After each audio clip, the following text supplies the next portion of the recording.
এই দেখো, এখানে উদাসী হয়ে বসে আছো, আর আমি সারা বাড়ি এদিক ওদিক সব জায়গায় খুঁজছি। তোমার সবসময় আমাকে দেখলে উদাসী মনে হয়। এখানে বসে আছে তো তোমার কি অসুবিধা হচ্ছে? তো সিঁড়িতে কেউ বসে থাকে? সিঁড়িতে বসে থাকে, কেউ থাকে কি জানি না, আমার থাকলে আমার মনটা ভালো থাকে। সিঁড়িতে বসে থাকলে মন ভালো থাকে? এখানটায় বসলে আমার মনটা ভালো থাকে। তা আমিও বসি। বসো, বসো। আমার কাজ ছিল তাই আমি বসে আছি। তুমি বসে কি করবে? কেন, এখন ধান নেই, কিছু নেই, কি জন্য বসে আছো? ও, ধান থাকে শুধু কাজ। আর বালিশগুলো অর্ডার করা আছে, বালিশগুলো রোদ্দুরে দিতে হবে। সকালবেলা রোদ্দুর উঠেছিল, দেখো সব বালিশগুলো রোদ্দুরে দিয়ে এখন মেঘ করলো বলে তাই নামিয়ে নিলাম। জামা কাপড়গুলো শুকিয়ে গেল তাই তো নামালাম, নামিয়ে আর একটুখানি বসেছি। অমনি বসে আছো, বসে আছো। তাহলে তুমি বলবে যে এগুলো কাজ করছি তাই আমি এখানে বসে আছি। তা তুমি একটু তো আইডিয়া করবে যে এমনি এমনি বসে থাকবে, নিশ্চয়ই কোনো কাজ নিয়ে এসেছে।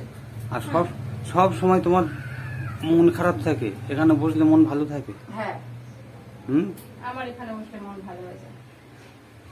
ঘরের মধ্যে, চার দেয়ালের মধ্যে, উপরে ছাদ, পিছনে খোলা ফাঁকা মাঠ, তবু মন কি করে খারাপ হয়?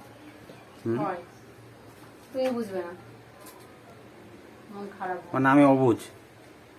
এবারে তুমি বুঝেও যদি না বুঝার অভিনয় করো তাহলে আর কি বলবো। এই গ্রামের প্রাকৃতিক পরিবেশে যদি মন খারাপ হয়, তুমি জানো শহরে দামি দামি ফ্ল্যাটে যারা থাকে তাদের কি হচ্ছে? কি করে জানবো? হ্যাঁ, শহরে যাইনি, আর শহরের লোকেদের সাথে মিশিনি, গল্প করিনি, কি করে জানবো? তাহলে একটা গল্প বলি শোনো। তুমি সেই শ্রদ্ধা আফতাবের কাহিনী শুনেছিলে? ফ্রিজের মধ্যে রেখে দিয়েছিল। হ্যাঁ, সে তো একবার তুমি বলতে বলতে একটুখানি বলে তো বন্ধ করে দিয়েছো। বলোনি তো পুরোটা। তাহলে ভাবো যে ফ্রিজের মধ্যে পিস পিস করে রেখে দিচ্ছে, হ্যাঁ, তাদের মন খারাপ ছিল না, কিছু ছিল না, তাদের ওই অবস্থা করেছে, আর তোমার মন খারাপ। দুনিয়ার কত কি হয়ে যাচ্ছে, হ্যাঁ, আর তুমি খাচ্ছ যাচ্ছ, ঘরের মধ্যে আছো, তবু মন খারাপ। ওই তো খাচ্ছি যাচ্ছি আর ঘরের মধ্যেই আছি। আমাদের রাজধানী দিল্লির একটা ঘটনা বলি শোনো। বলো, শুনি। এর পিছনে মেয়েদের বাবা মায়ের অনেক মানে দায় আছে আর কি। মেয়েদের বাবা মায়েরা কি করে বলো তো? বাবা মায়েরা কি করে, মেয়ের জন্য রাজকুমার খোঁজে। হ্যাঁ, আর এখনকার রাজকুমার মানে কি, কি বলো? এখনকার মেয়েদের জন্য রাজকুমার মানে কি? দেখো, এখন আর তখন সব সময়ই বাবা মারা মেয়ের জন্য রাজকুমারী খোঁজে। হ্যাঁ, এখনকার রাজকুমার কি? সরকারি চাকরি। হ্যাঁ, বুঝতে পেরেছো? সে তো সরকারি চাকরি মানে রাজকুমার। একটা ঘটনা বলি শোনো। একটা পরিবারের একটা মেয়ে, তার নাম ছিল অনুপমা। বাবা মা দাদা ভাইদের খুব, শেষ করবে তো? হ্যাঁ, খুব আদরের, ঠিক আছে, খুব আদরের।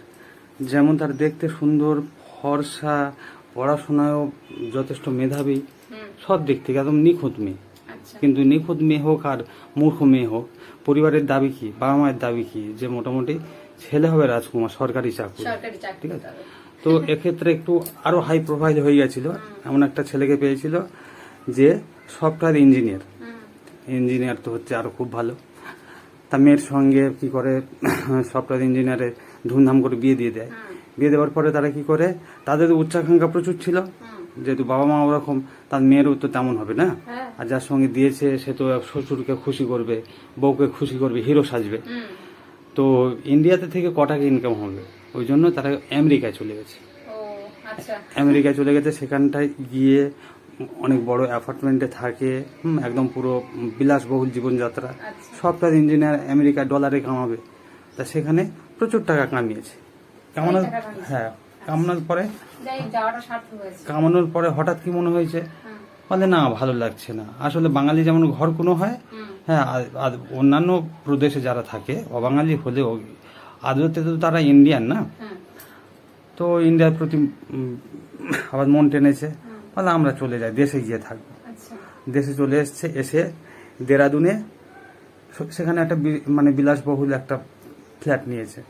সে ফ্ল্যাটে থাকে। এর মধ্যে কি হয়েছে, দুজনের ফুটফুটে মানে বাচ্চা হয়েছে, জমজ। ঠিক আছে, জমজ বাচ্চা হয়েছে। হ্যাঁ, বাচ্চা দুটো প্রায় 4 বছর বয়স হয়ে গেছে। এবার এখানে যে এসছে, এবার ওখানে আমেরিকায় কি, আমেরিকায় চাকরি আছে, ঠিক আছে, সুযোগ আছে। এবারে এর অনেক বড় ডিগ্রি আছে, আমেরিকায় কাজ করে কনফিডেন্ট হয়ে গেছে। ঠিক আছে, যে ভাবছি যেখানে খুশি গিয়ে হ্যাঁ আমরা কাজ করব। আমি ইন্ডিয়ায় গেলে তো আমার তো একেবারে লুফে নেবে, কিন্তু এখানে এসে দেখা যায় কি যে ওর পছন্দের কাজ পাচ্ছে না। তখন দেরাদুনে দেরাদুনে বউ বাচ্চা রেখে ও কি করে কলকাতায় আসে, ঠিক আছে, হ্যাঁ কলকাতায় আসে। হ্যাঁ তো কলকাতায় এসে কলকাতায় একটা কোম্পানিতে ও চাকরি পায়। তো চাকরি পায় তাহলে খুব ভালো কথা, কিন্তু যেই কলকাতাবাসী হয়েছে, কলকাতা বাঙালি, বুঝতে পারছো তো, বাঙালির সংস্পর্শে এলে আবার একটা হচ্ছে পদোন্নতি হয়। তা কলকাতায় এসে সে কাজ করছে, আর সেদিকে দেরাদুনে যাওয়াটা কমে গেছে। হ্যাঁ, বউ ফোন করে, একসঙ্গে আমেরিকায় ছিল, হ্যাঁ, আর এত ভালো সম্পর্ক, দুটো ফুটফুটে বাচ্চা আছে 4 বছরের, আর এ যায় না, ধীরে ধীরে ফোনও কম হয়ে যাচ্ছে, সে ফোন করলে তবে অ্যান্সার দেয়, তারপরে ফোনেও ব্যস্ততা দেখা যাচ্ছে। এবারে ও যেমন হয় আর কি, হ্যাঁ মেয়েদের, হ্যাঁ বরকে বলে যে কি করছো, ফোন তোলো না, আর এদিকে তোমার কোনো টান নেই, বাচ্চাগুলো দেখাশোনা করতে হবে না, আর এও তেমন বলে যে বাচ্চা দেখাশোনা কে করে, মায়েরা করে, তুমি করো, হ্যাঁ আমি কাজ করতে আমি কাজ করছি, তুমি দেখাশোনা করো। আমাকে বিরক্ত করো না, ঠিক আছে। কিন্তু মেয়েদের ক্ষেত্রে কি হয়, এদের প্রথমে তো মাথায় সন্দেহের ঘুণ পোকা বাসা করে না, হ্যাঁ, এবার বলে যে কেন আমার প্রয়োজন ফুরিয়ে গেছে, ছেলেদের যখন টান নেই, হ্যাঁ বউর যখন টান নেই, ওখানে গিয়ে সংসার পেতেছো, হ্যাঁ এরকম সন্দেহ করে, ঠিক আছে। কিন্তু এই সন্দেহ করে মেয়েদের আবার সন্দেহ হয় না, মেয়েদের আবার চিন্তা ভাবনা হচ্ছে ঈশ্বরের চেয়েও বেশি হয়। হ্যাঁ সত্যি সত্যি সে কলকাতায় একটা মেয়ের সঙ্গে ফেঁসেছিল, ঠিক আছে। হ্যাঁ এবারে যখন এরকম ব্যাপার হয়ে গেছে, এ তখন কি করে, খুব রেগে যায়, হ্যাঁ তুমি এরকম সন্দেহ করো, আমার দুটো বাচ্চা আছে, হ্যাঁ তোমার কোনো কাজ নেই, বসে বসে এরকম সন্দেহ প্রকাশ করো, হ্যাঁ এরকম আরো বেশি রেগে যায়। আর যেটা সত্যি ঘটনা হয়তো সেটাই বেশি রেগে যায় না মানুষ। এবারে কি হয়, তো কিছু প্রয়োজনে ও কি করে দেরাদুনে যায়, সেখানে যাওয়ার পরে তখন ওদিকে মেয়েরা যেখানে থাকুক না কেন, হ্যাঁ যদি মঙ্গল গ্রহেও তার স্বামী যায়, ঠিক খবর জোগাড় করে নেবে।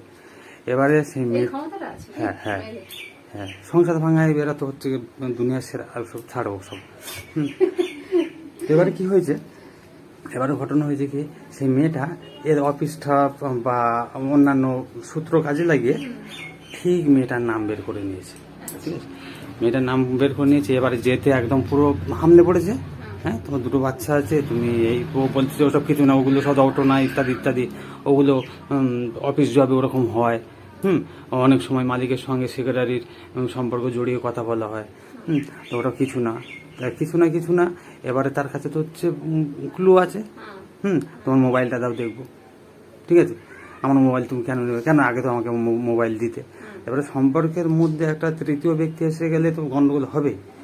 তা এবারে ওখানে ওই গন্ডগোলটা কি চরমে ওঠে, মানে ছোট থেকে বড়, মাঝারি থেকে আর বড়, হ্যাঁ ওরকম হতে হাতাহাতিতে চলে আসে, ঠিক আছে, হাতাহাতিতে চলে আসে। এবার হাতাহাতিতে চলে এসছে, এবার কে কাকে আঘাত করেছে কে জানে, হ্যাঁ, আর মেয়েদের হাতাহাতি মানে কি আগে খামচাপে কামড়াবে, তাই না, যাই হোক ওদের কি হয়েছিল কি সে তারা জানে, হ্যাঁ। এবারে এ কি করেছিল সে ও জানে। ঘটনা হয়ে গেছে যে সেই অনুপমার কে মেরেছিল, এবার থাপ্পড় মারুক, ঠেলে দিক আর যাই করুক, ঠিক আছে, হ্যাঁ। আর অনুপমার বরের নাম হচ্ছে রাজেশ গুলাটি, অনুপমা গুলাটি। এবারে তার সে পড়ে গেছে, খাটের কোনায় কপাল ঢুকে গেছে, হ্যাঁ এরকম আর কি অজ্ঞান অবস্থা, তার সাহায্যের প্রয়োজন। আর ও তো রাগের মুডে ছিল, ও সেই মুহূর্তে দেখলো যে আবার এই আধমরা হয়ে আছে, আর এটাকে নিয়ে ডাক্তারের কাছে যাব, হ্যাঁ আবার একটা বড় কাহিনী হবে, তো কাহিনী শেষ করে দিই। সে কি করেছে, বালিশ মুখে চেপে দিয়েছে, দিয়ে ওখানে কাম তামাম করে দিয়েছে, ঠিক আছে। এবার ওটা একটা উত্তেজনাবশত হয়ে গেছে, রাগবশত হয়ে গেছে, হ্যাঁ মাথা ঠান্ডা থাকলেও ঠিক আছে করতো, কিন্তু এবার ব্যাপার হচ্ছে কি রাগের মাথায় করেছে। আর তাছাড়া ব্যাপার হচ্ছে ওই মানে আধামরা অবস্থায় ওকে হসপিটালে নিয়ে যাবে, তখন আরো বড় খবর হবে, হ্যাঁ ঠিক আছে। তা ওর যেমন সেই মুহূর্তে দুর্বুদ্ধি ছিল, সেই দুর্বুদ্ধিকে কাজে লাগিয়ে ও মোটামুটি তাকে দিয়েছে হটিয়ে। এরপরে হচ্ছে কি হবে, ও তো ফ্ল্যাটে থাকে না, এবারে ওটাকে কি করবে, ও কি কোথায় কি করবে, হ্যাঁ। এবারে কাহিনী হয়েছে ওই টাইপের যে সমস্ত হলিউড মুভি আছে, যে ক্রাইম স্টোরি যারা কিছু করেছে ওই টাইপের, হ্যাঁ, তো ওই শ্রদ্ধা আফতাবের কাহিনীর সঙ্গে এটা মেলে। তো তার কাহিনী থেকে ইন্সপায়ার হয়ে এ কি করেছে, একটা ডিপ ফ্রিজার কিনে এনেছে। একটা ডিপ ফ্রিজার কিনে এনেছে, আনার পরে দোকান থেকে, হ্যাঁ, ওই যে হলিউড মুভিতে দেখায় না, যেগুলো হচ্ছে পেট্রোল দিয়ে স্টার্ট করে গাছ টাছ কাটে, তো বিভিন্ন মাপের তো পাওয়া যায়, বুঝতে পেরেছো, মানে স্বয়ংক্রিয় কাটার ওই কিনে এনেছে। এনে, হ্যাঁ, পিস পিস করে 72 টুকরো করেছে। 72 টুকরো করেছে। আর আর প্লাস্টিকও কিনে এনেছে, প্লাস্টিকে ভরে ভরে সুন্দর করে গুছিয়ে কি করেছে, ডিপ ফ্রিজারে রেখে দিয়েছে। আর তারপরে সময় সুযোগ মতো নিয়ে গিয়ে দেরাদুনের বিভিন্ন এলাকায়, হ্যাঁ, একটু ফাঁকা ফাঁকা এলাকায় গিয়ে ড্রেনে ফেলে দেয়, বুঝতে পেরেছ? হ্যাঁ, এবারে এই যে ঘটনা হয়েছে, এবার একটা মেয়ে হলে কি হয়, তার পরিবার তো সবসময় ফোন করে, হ্যাঁ, কি রে জামাই কি করছে, তোরা কি করছিস, বাচ্চাগুলো কেমন আছে, দে একটু কথা বলি, ভিডিও কল করে, ইত্যাদি ইত্যাদি অনেক কিছু ব্যাপার হয় না। তা এবারে ওরকম হয়ে যাওয়ার পরে ফোনটা তো হচ্ছে গায়েব করে দিয়েছে। এবার ওর বাড়ি থেকে, মেয়ের বাড়ি থেকে, মানে ওর শ্বশুর বাড়ি থেকে ফোন যখন আসে, বলে ও বিশেষ কারণের জন্য দিল্লিতে গিয়েছে। বলে ওকে ফোন করছি, পাচ্ছি না, হ্যাঁ, বলছে, বলে না ওর ফোনের একটু সমস্যা আছে, সিমের সমস্যা আছে, ওই জন্য আমিও পাচ্ছি না, ওর কাছে অন্য নাম্বার আছে, ঠিক আছে, হ্যাঁ, আর আমি যোগাযোগ করে বলবো, ঠিক আছে। তারপরে একে ফোন করে, এ অ্যাভয়েড করে যায়। মেয়েটার সঙ্গে বাবা মা যোগাযোগ করতে পারছে না, মেয়েটার ভাই আছে, দাদা আছে, যখন ওরকম ব্যাপার হয়েছে, এবারে যে যার ব্যস্ততায় থাকে, তো এইভাবে তাকে বলেছে যে মোটামুটি এমন একটা কাজে গেছে, মাস 2 ওখানে থাকবে, একটা ট্রেনিং নেবে। মেয়েটা বললাম না মেধাবী ছিল, একটা ট্রেনিং এর জন্য গিয়েছে, ইত্যাদি ইত্যাদি এরকম বলে মেকআপ করেছে। প্রায় 2 মাস হয়ে গেছে। এবারে যখন ওরকম হয়ে গেছে, তখন কি হয়েছে, মেয়েটার ভাইয়ের ওই দেরাদুনে একটা কাজ ছিল, হ্যাঁ, বলে যাই আর ওর সঙ্গে দিদিকে দেখে আসি। কি ব্যাপার, দিদির খোঁজ খবর নিয়ে আসে, বলে সে ডাইরেক্ট জামাইবাবুর বাড়িতে এসেছে।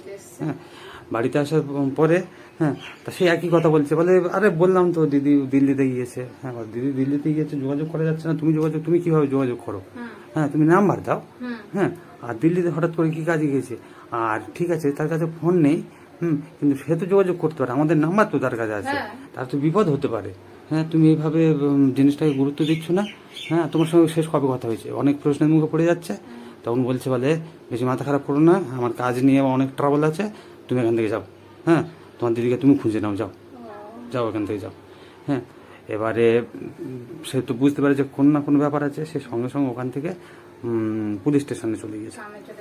পুলিশ স্টেশনে চলে গিয়ে যখন এই ব্যাপারটা বলেছে, যে কিছু সন্দেহটা প্রকাশ করেছে, কিছু না কিছু ব্যাপার আছে, এই ধরনের ব্যবহার কেন হবে, পুলিশ স্টেশনে যেতে, পুলিশকে কি করেছে, বাধ্য করেছে একটু আর কি, হ্যাঁ, যে আপনি আমার সঙ্গে চলুন, হ্যাঁ, অবশ্যই এর মধ্যে কোনো খারাপ কিছু ইঙ্গিত পাচ্ছি। আর পুলিশ তখন কি করলো, যে ঠিক আছে চলো, পুলিশ ওর সঙ্গে এসছে। আসতে পুলিশকে বলছে, বলে কোনো ওয়ারেন্ট নিয়ে এসছেন, ঠিক আছে, হ্যাঁ, আমি কি কোনো অপরাধ করেছি, ওয়ারেন্ট নিয়ে এসছেন, আমি কোনো কথা বলতে চাই না, হ্যাঁ, পুলিশকেও ঢুকতে দেয়নি, গেটে ঢুকতে দেয়, ঠিক আছে, হ্যাঁ, পুলিশকে যখন ঢুকতে দেয়নি, তখন পুলিশের ঊর্ধ্বতন কর্তৃপক্ষ থাকে না, তারা ইগোতে লেগেছে, যে বেটা তোকে দেখাচ্ছি দাঁড়া, হ্যাঁ, তো ওয়ারেন্ট তো দেখাচ্ছি, হ্যাঁ। এবারে ঊর্ধ্বতন কর্তৃপক্ষ এসে কি করেছে, টিম নিয়ে এসছে, হ্যাঁ, টিম নিয়ে এসছে, তো ঢুকতে দেবে নাকি, যদি ঢুকতে না দেয় আর কি, চট থাপড় বসিয়ে দেবে, তাদের সেরকম রাইট আছে। তা তারা ঢুকে ঘরের মধ্যে প্রবেশ করেছে, ফ্ল্যাটে প্রবেশ করেছে, এদিক ওদিক, তাদের ঘটনাটা শুনে তাদের সন্দেহ হয়েছে, সঙ্গে মেয়েটার ভাই আছে, তারপরে এদিক ওদিক সমস্ত কিছু খুঁজে কিছু পায়নি। একটা পুলিশ কি করেছে, ফ্রিজারটা খুলে দেখে, হ্যাঁ, ফ্রিজারটা ওদের তো ওই সব নিয়ে কাজ, ফ্রিজারটা খুলে দেখে, হ্যাঁ, যে তাকে সাজানো আছে, কাটিং করা আছে, সাজানো আছে, তখন সেটা কালো প্লাস্টিকে, হ্যাঁ, কালো প্লাস্টিক হচ্ছে আবার খুলে দেখে যে ওরকমভাবে, হ্যাঁ, হিমায়িত করা, ডিপ ফ্রিজার মানে কি একদম তো থাকবে একদম, হ্যাঁ, পচা গন্ধ বেরোবে না, কিছু হবে না। তা ওরকম দেখে সঙ্গে সঙ্গে কী করেছে, ওকে অ্যারেস্ট করেছে, তারপর বলছে কাহিনী কী রে বেটা, এটা কী করলি, কাহিনী কী, আর তারপরে কি, তারপর তো খুলে বলেছে, বলতে কি সে অসংলগ্ন কথাবার্তা বলছে, ঠিক আছে, তার তো কোনো অনুশোচনা নেই, হ্যাঁ, আর ধরা পড়ে যাওয়ার কোনো আক্ষেপ নেই। সে বলে আমি যা করেছি আমি দুটো বাচ্চার কথা ভেবে করেছি। বলে বউকে মেরেছিস, দুটো বাচ্চার কথা ভেবে করেছিস? হ্যাঁ, বাচ্চার মাকে মেরে বাচ্চার ভালো কথা ভালো রাখবি? হ্যাঁ। তো তারপরে না, ও সন্দেহ প্রকাশ করতো, ওর মনে ঘুণ পোকা দানা বেঁধেছিল, ও অত সন্দেহবাতিক হয়ে গেছিল যে বাচ্চাদের উপর এফেক্ট পড়ছিল। হ্যাঁ, ওই জন্য বাচ্চাদের এফেক্ট পড়ছিল, তুই ওই জন্য তাকে বিয়ে করে দিবি? হ্যাঁ, তুই বাচ্চার কাস্টডি নিতে পারতিস, সে যদি অসুস্থ হয় বা তেমন মানসিকভাবে সে আক্রান্ত হয়, হ্যাঁ, তুই তাকে মেরে দিবি? হ্যাঁ, তারপরে বললো যে ওটা আমার ইচ্ছাকৃত মারা নয়, ওটা হয়ে গেছে, উত্তেজনাবশত হয়ে গেছে। ঠিক আছে, এবারে পোস্টমর্টমে তো এসছে যে শ্বাসরোধ করে মারা। উত্তেজনাবশত শ্বাসরোধ করে কি করে মারা? হ্যাঁ, প্রথম উত্তেজনাবশত বলছে যে খাটের কোনায় মাথা লেগেও মারা গেছে। ঠিক আছে, আমি ঠেলে দিয়েছি, ও আমাকে অ্যাটাক করেছিল। হ্যাঁ, তাহলে শ্বাসরোধ করে কি করা হয়? হ্যাঁ, তারপরে বলে আমি বালিশ চাপা দিয়েছিলাম। ঠিক আছে, তারপর বললো যে বাচ্চাদের ভবিষ্যতের কথা ভেবে, হ্যাঁ, বাচ্চাদের ভবিষ্যতের কথা ভেবে এটা আমি করে ফেলেছি। ঠিক আছে। তো এবারে আবার কি ব্লেম করছে? আবার ব্লেম করছে মার্কিন যুক্তরাষ্ট্রে, মানে আমেরিকায় গিয়ে আমি যে কাজ করতাম, আমি পুরো কেরিয়ার ঠিকঠাক আমার ট্র্যাকে চলছিল। ওখানে আমার পজিশন অনেক হাই হয়ে যেত, কিন্তু ও এমন মহিলা ছিল যে অনেক বন্ধুর সঙ্গে ওর অবৈধ সম্পর্ক তৈরি করে। ওই জন্য আমি ওখানে নিয়ে চলে এসেছি। আর এখানে এসে আমি কোনো কাজ টাজ পাই না, কলকাতায় কাজে গেছি, তার উপর অতিরিক্ত সন্দেহ করতো আর আমাকে পুরো মানসিকভাবে বিভ্রান্ত করে দিয়েছিল। ঠিক আছে, হ্যাঁ, মানসিক সুস্থতায় আমি ছিলাম না। হ্যাঁ, ওরকম একটা অসুস্থ মহিলার পাল্লায় পড়ে এরকম আমি করে ফেলেছি। তো এগুলোতে এক্সকিউজ হয় না, না? হ্যাঁ, যাই হোক না কেন, তুমি মারা, মানে তুমি তাকে যা করেছো সেটা হচ্ছে কি চরম অপরাধ। ওটা কোনো এক্সকিউজ হয়?